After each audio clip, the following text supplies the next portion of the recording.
Hey everybody, it's Christian Sellers here from TESS. A few days ago, I did a lecture at Norsken House based on data that I've been collecting for the past 6 months in Rwanda of the leadership impact of Rwandan executives. And I wanted to share one particular outtake from that data that I thought was really fascinating. And it related to the impact that the behaviors of these leaders had on their reports and on the peers who were their respondents in the leadership impact surveys. And so what I did was I went into the detail of the individual elements that made up that behavioral impact and compared the impact of the most effective leaders. So that was the top third of the survey, stratified by the effectiveness that their peers and reports evaluated them as.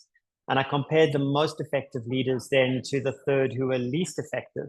So essentially I had a comparison. And you can see on the y-axis there, what those numbers are is the extent to which these behaviors are encouraged by the most effective leaders, less the least effective leaders. It's actually the absolute value. So if it's a negative attribute, which we know is negatively associated with effectiveness, like aggression or passive behavior, then the most effective leaders do that a bit less. And what's interesting for me is just how the aggressive behaviors dominate here, because other research that human synergistics have done on different tools like the lifestyles inventory have shown that it's the passive behaviors generally that are most corrosive or have the biggest negative effect on effectiveness. But for this Rwandan data, it's actually the aggressive behaviors that stood out. So these dots here relate to the 11 attributes where there was the biggest difference.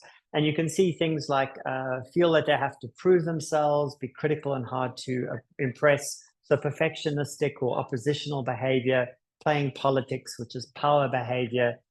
These are associated with, more associated with the least effective leaders and less prominent with the most effective leaders.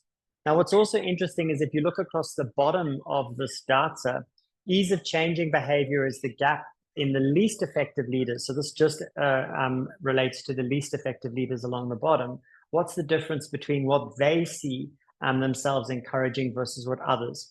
And if they encourage something and it's part of their ideal model, obviously it's quite hard to change. So those things that are close to zero here, there's no gap.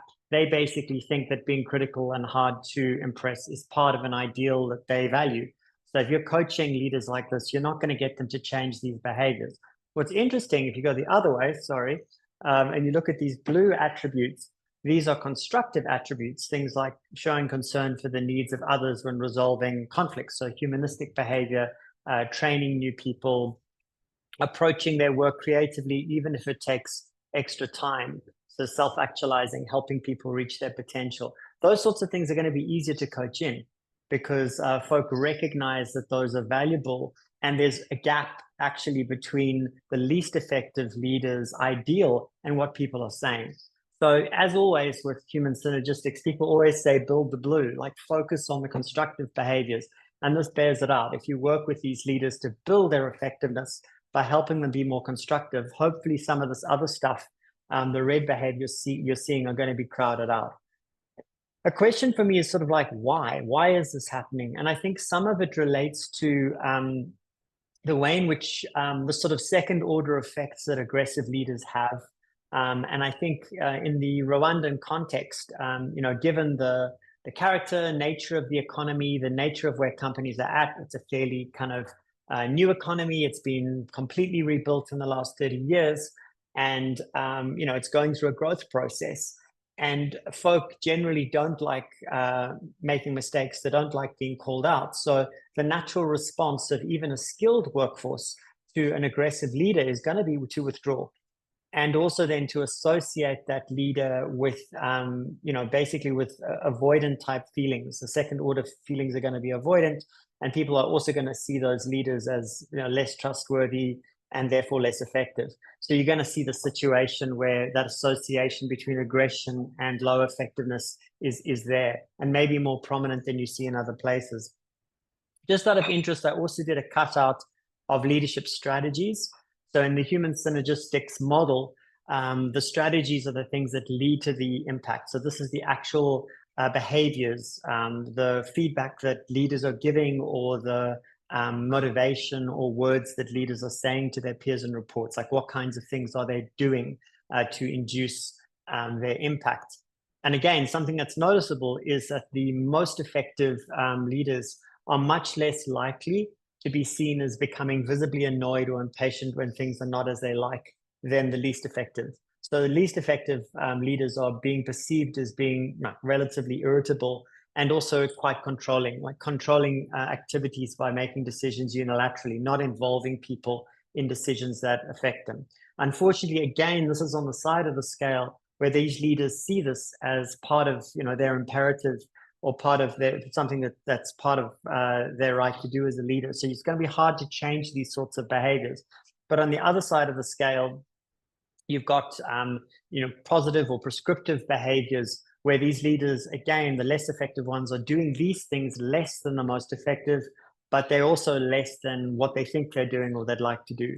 And so helping people learn the ropes, understand the system, complimenting other people for handling problems in the right way. Like if you're coaching folk in the space and you're encouraging them to do these things, again, you're going to see better results. So this is interesting for me. It gives us an idea of kind of models of what works. This data set is still fairly new. It's got a long way to go before it reaches the size of what we see from human synergistics data in Europe or the US. But these are great signals and they're interesting. And certainly they're helping my practice. If this is of interest, give us a post, send a reply or response, reach out. I'd love to discuss this, particularly with people who've been in the region or in Rwanda for much longer than I have. These are still very early thoughts for me, and I'm sure they'll evolve. Anyway, lovely to have your attention. Cheers.